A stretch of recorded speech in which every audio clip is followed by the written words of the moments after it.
Hi everyone, this is Greg Horstmeyer, and my capstone project is leveraging GIS to prioritize Atlanta brownfields for equitable redevelopment.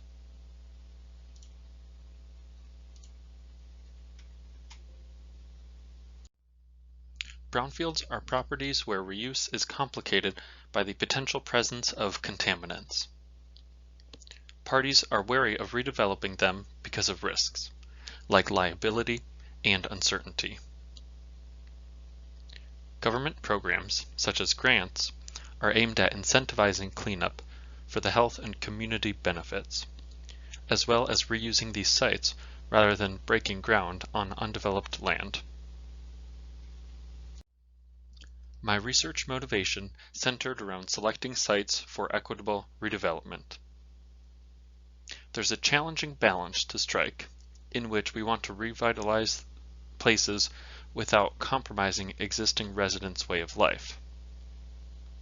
For example, gentrification leading to displacement. Given the numerous potential benefits of brownfield redevelopment, it is unsurprising that it evokes competing interests. The literature review highlighted two takeaways. First, that including environmental justice and equity criteria is important in the policy, planning, and prioritization processes.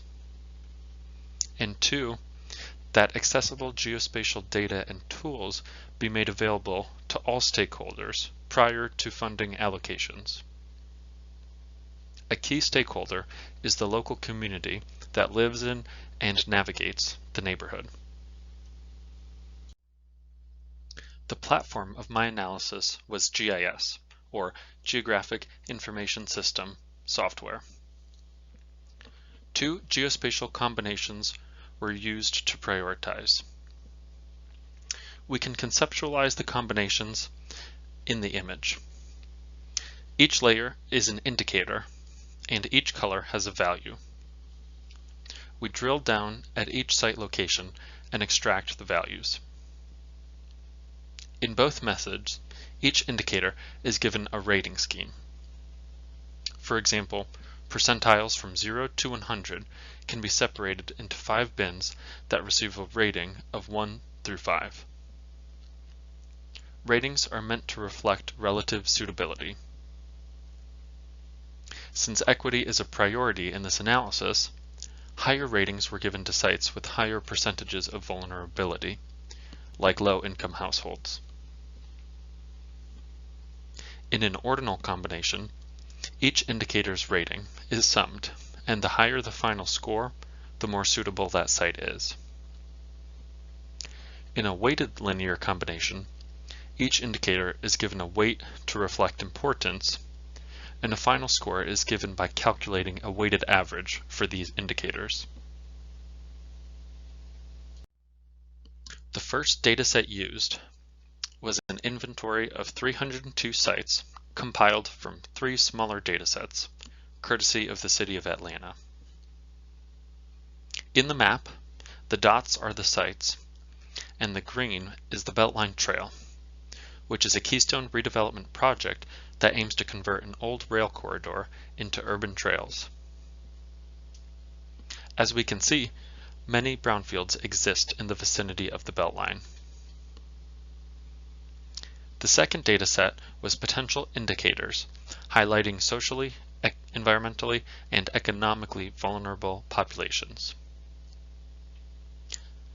These 5 indicator groups were used.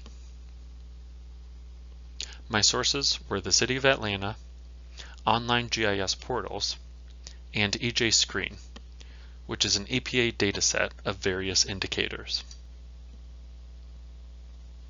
Indicators were screened with the goal to have a reasonable value distribution once the 302 sites were linked to each indicator, such that the indicator would inform the combination. 17 informative indicators remained after screening. Here is an example result of indicator spatial distributions. This map is percentile for low income, and the darker the green, the higher the percentile. The indicators showed a mix of patterns, and the most notable is the pattern shown here. We see a spatial divide in which the southwest half of Atlanta has a more economically and socially vulnerable population.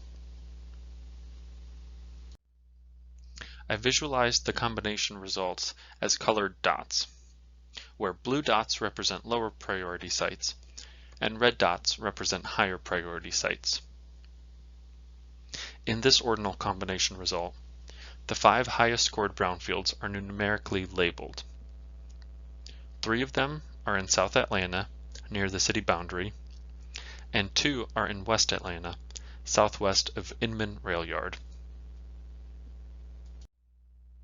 The weighted linear combination result showed similar patterns, and the 5 highest scored sites ended up being the same 5 sites as the ordinal combination. This outcome suggests that the highest ranked sites were generally insensitive to combination method. Like several of the indicator spatial distributions, brownfields in southwest Atlanta received higher priority. This demonstrates a more vulnerable population here, and therefore these sites should be prioritized for equitable redevelopment. A sensitivity analysis was conducted to see if an indicator group had spatial differences in prioritization when compared to the original results. 10 additional combinations, 5 of each type, were conducted. The results showed the importance of including multiple indicator groups, because one group alone can have a strong spatial effect. Next, weighted linear combinations performed better because results were less sensitive to individual indicators. Also, there was overall similarity in spatial and score distributions when compared to the original results. Third, weighting the indicators differently did not materially affect score and rank outcomes. Therefore, retaining the initially assigned weights is appropriate. The 5 highest ranked sites are summarized here to inform local stakeholders.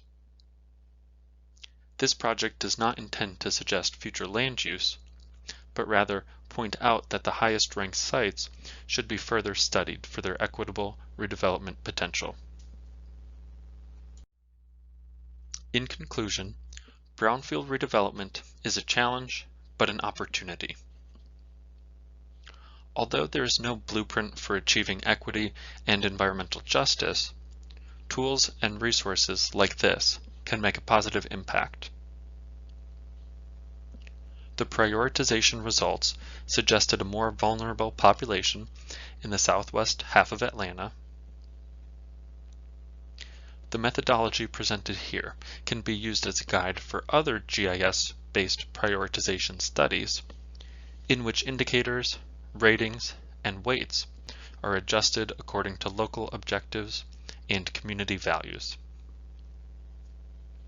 Ultimately, each brownfield redevelopment should be acceptable to all stakeholders, especially the local community, if urban revitalization is to proceed in an equitable way. Thank you.